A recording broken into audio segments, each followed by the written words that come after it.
Hello everyone. So this is my first uh, mm, controversial video or um, sort of engaging in a discussion with another fellow Christian. But first of all, look at this thing. It's Saint Benedict medal, but yeah, but like very big. Um, to put in the door. Um, you put, of course, this um, in the outside, and it's pretty cool. I know it's more of a Roman Catholic thing, but I'm sorry, I love this thing. And the exorcism, um, the initials of the exorcism that are written here are pretty metal. Like, it's pretty cool. I also have, of course, this one. But beside that, this is going to be a really brief response because I think there is people better equipped to respond to Gavin Ortlund in this matter. Scholastic Lutherans, Jordan Cooper, of course. Well, Gavin Ortlund should know that Lutherans are quite the responsive bunch. But oh well. Well, the main focus I want to point out is that it is true that largely the Cristology of Lutheranism it's developed um, because of the polemics around the Eucharist. This is, I think, undeniable. We are careful, Lutherans in the past have been careful of defining basically what our posture isn't, rather what it is.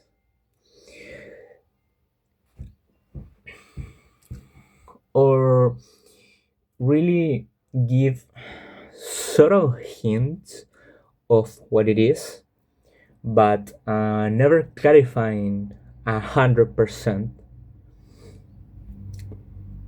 what our posture is, because there is not really um, a lot of scriptural material to work with, and you can just import philosophical categories into the text willy nilly. That's the main problem with transubstantiation. I know that the formula of Concord and has some hard work to it, but I think that's mainly to own the Catholics. And I think Luther posture was better. Like, I rather drink the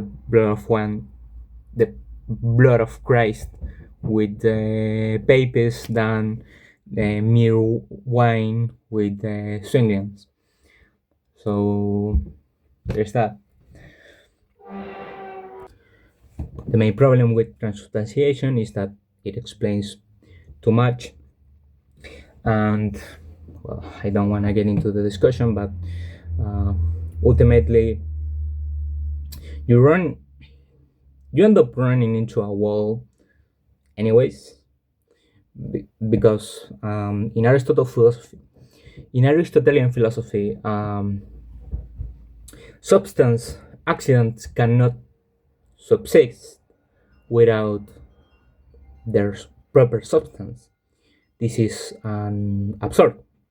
So so how does the host retain, how the body of Christ retain the accidents of the host? Divine intervention, essentially. So, after all the philosophical sort of explanation, you end up appealing to mystery, anyways. So, there's that. But I don't think it's all that bad of an explanation. Maybe it's because I like freaky question and philosophizing. But that's not the point of this video. I am rambling. So, in response to Dr Ortlund, um, the as I said, the Lutheran position is developed basically saying what we are not saying. So, what we are not saying is that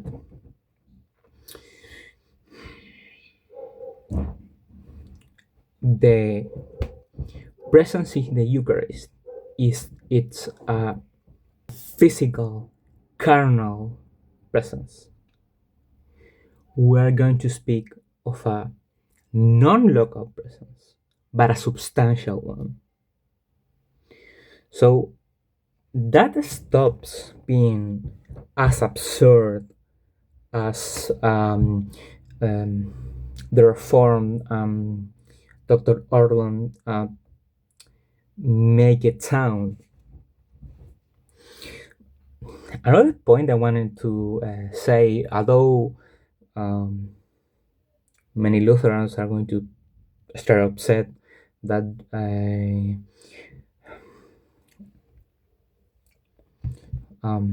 Christ feels all things.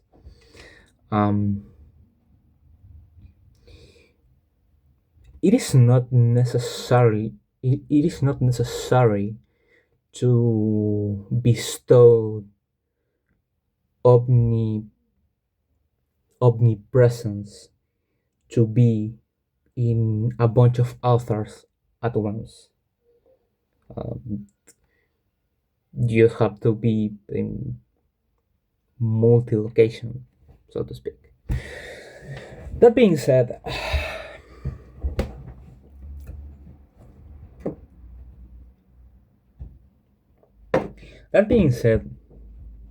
the notion of the communication of attributes can be supported biblically. We have the most famous example, the when Moses asked to see God, God says, "Fine, but you can't see me like face to face, like completely. You only can see my back," which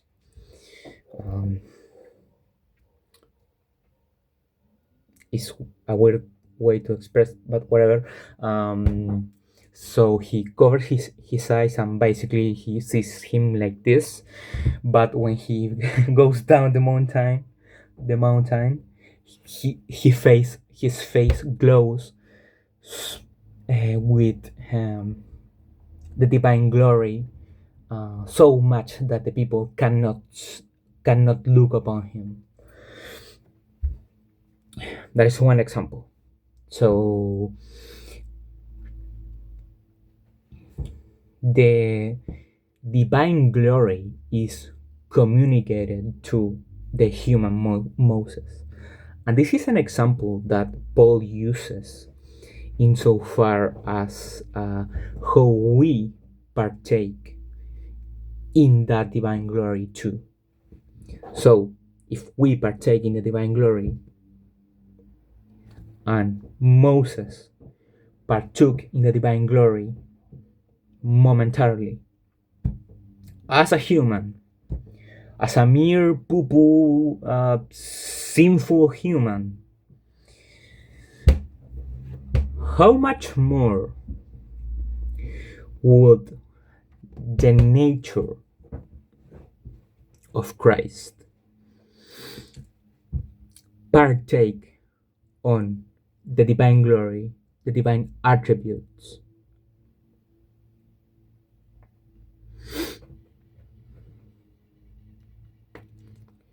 Being that the divine, being that the divinity of the Son is united with the human nature. Well, another example is, I think, when Elijah uh, is dead, is dead, and and a person like next to him resurrect. It's like he has this,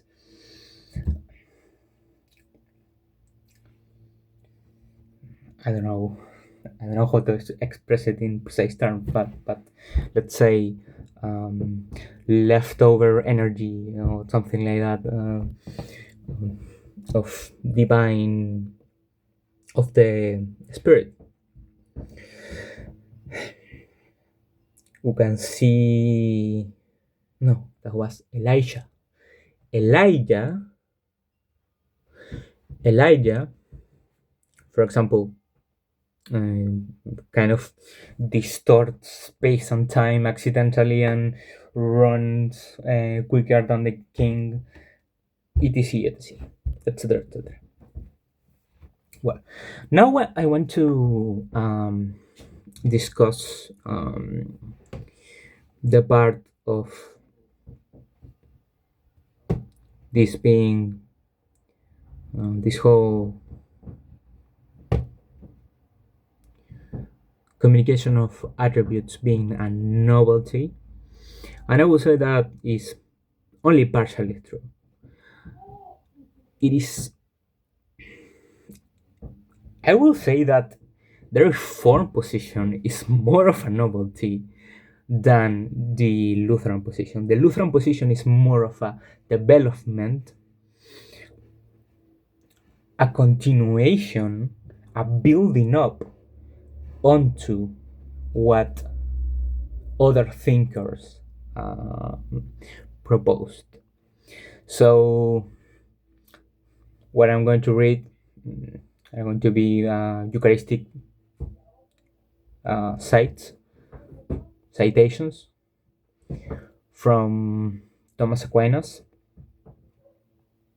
who is very important, for the Catholic Church. I don't know if you know this.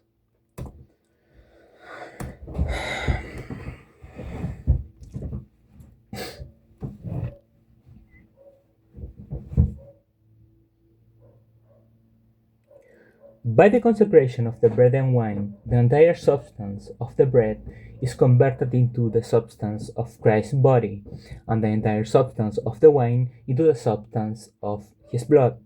This conversion is not formal but substantial, and it's rightly called transubstantiation.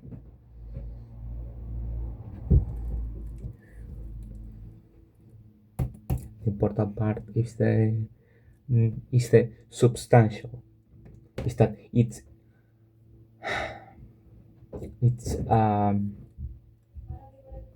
substantial conversion. The body of Christ is in this sacrament, not according to its proper mode of existence, but according to a mode proper to the sacrament. So it's not a physical, spatial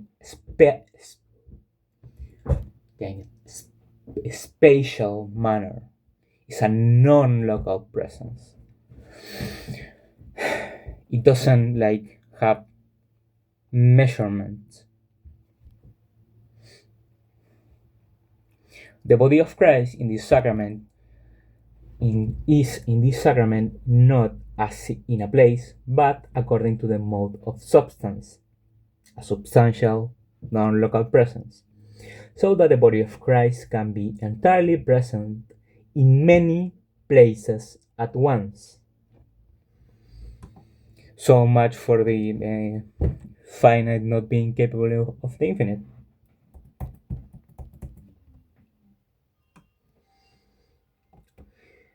Just as by divine power Christ's true body was born of the Virgin without dim, diminish,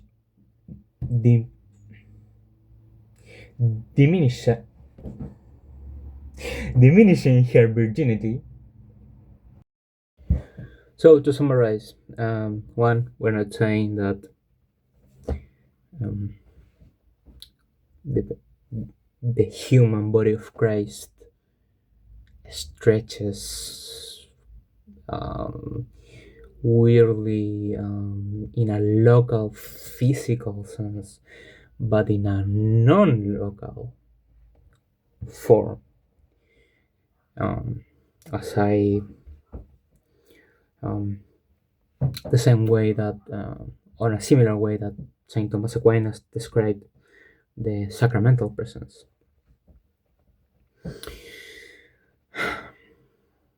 By the way,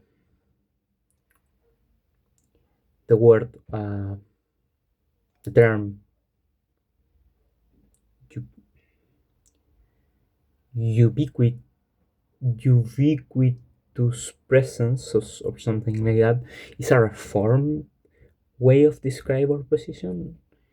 Um, so, um, mm, just as the extra Calvinisticus, um, but I think that the Lutheran position is more consistent than more consistent with the trajectory of the church than the Reformed one, actually, because we're, and I'm gonna repeat myself, we're not tagging a physical presence, we're talking as a non-local presence. This is the way that Christ is capable of being present in multiple authors at once when we drink his blood and eat his body.